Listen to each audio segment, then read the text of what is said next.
Back in the PlayStation 2 era, which now kind of feels like ancient history, it feels like there was a new racing game released every other week. Take September 2002, when NASCAR Thunder 2003, Shocks, Toka Race Driver, Burnout 2 Point of Impact, and Need for Speed Hot Pursuit 2 were all released. What a time to be alive. But for the current console generation, the wait for new racing games has been longer than HS2's railline development. However, for PS5 owners specifically, that's about to change, and while it's unlikely we'll ever return to the halcyon times of the PS2, there is a deluge of new racing action heading your way. Here are 10 of the most exciting, and be sure to let us know down in the comments below which of these you're looking forward to most. We'll kick things off with a huge, gargantuan game, Sony's first-party, exclusive Gran Turismo 8. Yeah. No, it's not that. It's a significant update to the existing Gran Turismo 7, dubbed Spec III.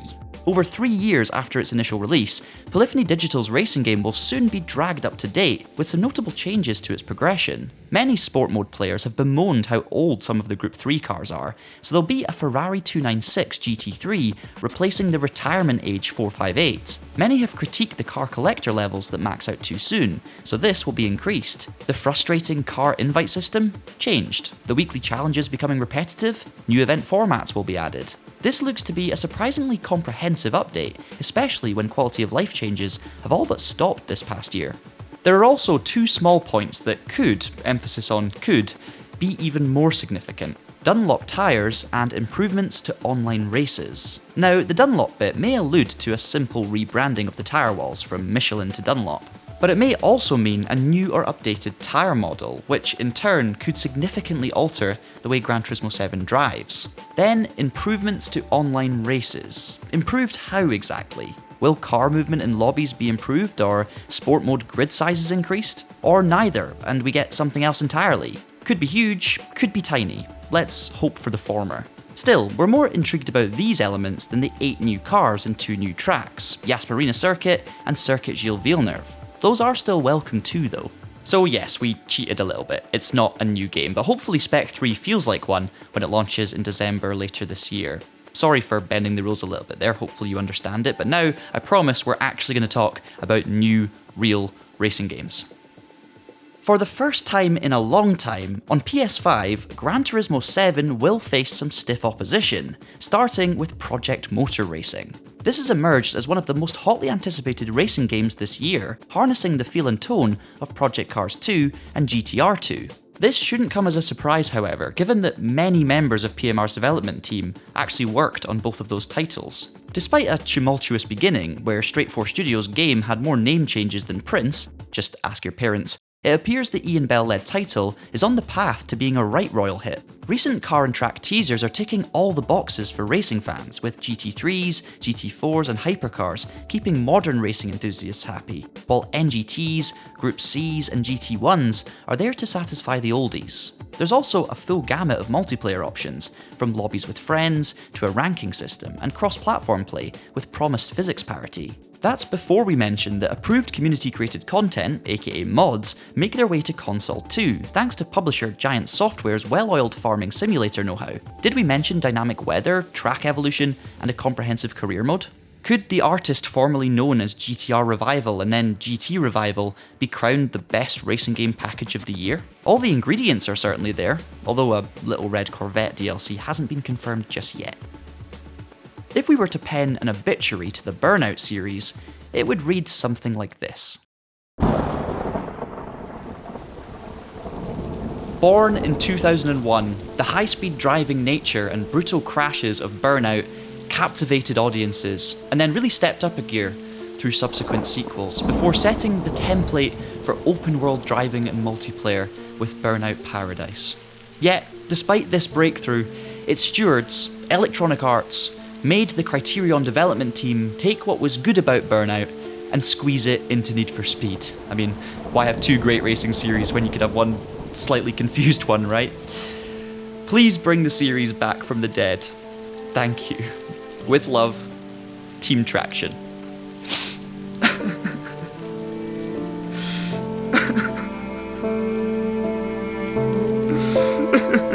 Yeah, that's never gonna happen, is it?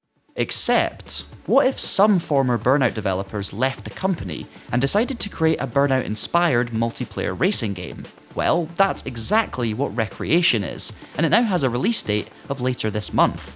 After its official unveiling in 2022, although technically announced 2 years prior as Dangerous Driving 2, this should be a crash-filled, sideways-slewing, boost-bashing riot like Burnout used to be. And dare we say it, the emphasis on online multiplayer reminds us of Paradise too. Here, you will be able to build and edit tracks and routes in real time in front of your friends. Wild. So while the base premise seems a derivation of past successes, layered over the top is something rather unique. The verdict is still out when it comes to the vehicle handling and if there's enough here for a single player experience, but at last, the spiritual successor that many have wanted is just weeks away.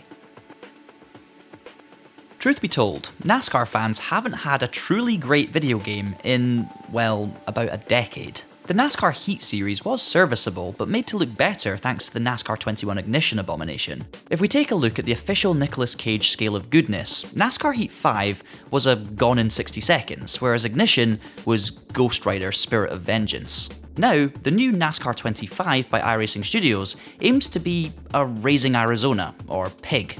It will launch on consoles in a matter of days, with the 4 main NASCAR series, Cup, Xfinity, Truck, and ARCA, all represented. So that's over 170 drivers, plus their vehicles, paint schemes, and a majority of the real-world tracks. A lengthy single-player career mode is touted, and 40-player online multiplayer. The range of driving assists, AI options, and gamepad settings is impressive, but there won't be cross-platform multiplayer or a physical release. It's also the first effort in what's touted as a 3 to 5 year plan, so all it needs to do to beat its predecessors is be serviceable. That's a low bar to beat, frankly, but the early signs are mostly positive. And if the early signs are also positive when you're watching this video, do consider subscribing to the Traxion channel if you haven't already, so that you don't miss any of our racing game related uploads. I hope you're all enjoying this video. Just a quick message though for those of you using Fanatec equipment. Maybe you're looking to upgrade, maybe you're looking for new peripherals. If you use the affiliate link down in the description below, it will take you to the Fanatec website. It won't make a difference to your experience, but what it will do is help support this TraxionGG YouTube channel and of course our website. And that will help us make more content like this in the future. Back to the video. Much like NASCAR 25, the American open-wheel racing series IndyCar has been missing in console gaming for a long time, although this time it's a whopping 21 years, with Codemasters being the last to release something. The British studio wasn't the last to try, however, with Motorsport Games developing an official title up until late 2023, when it canned the project. Since then, iRacing has signed a deal with the sport to create something entirely new.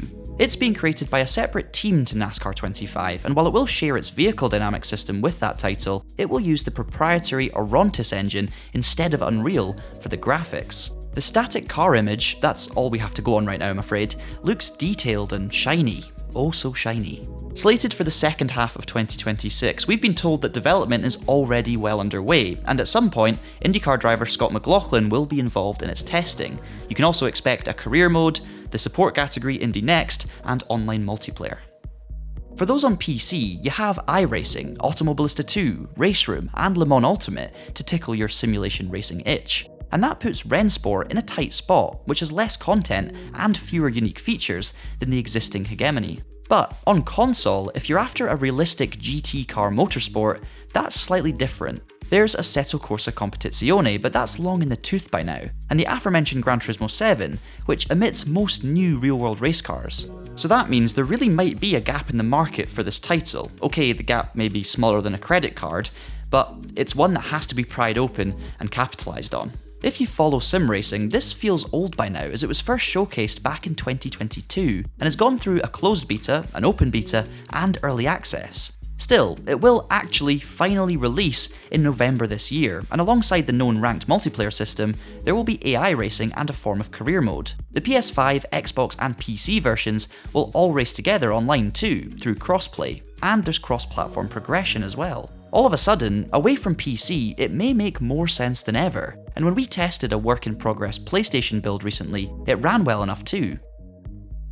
Okay, so Assetto Corsa Evo's early access performance on PC has been subpar at best, featuring stuttering online performance, frequent delays, and underwhelming single-player content. However, gamers are a fickle bunch sometimes, and forget the similarly underwhelming performance of the original Assetto Corsa during early access, and Assetto Corsa Competizione for that matter. Developer Cuno Simulazione turned those games around in spectacular fashion, so there's no reason to suggest the Italian team can't do the same with Evo. Alongside a series of license tests, the game is set to have an intriguing free roam mode, which will be centred around the world-famous car haven that is the Nürburgring Nordschleife. This should make it a hit with automotive nerds the world over. The car recreations are exacting, dare we say at least polyphony levels? If it all comes together, then imagine a Gran Turismo game, but with an even more realistic driving experience. It has also been confirmed to Traxion that it will hit consoles too, once the PC early access is completed.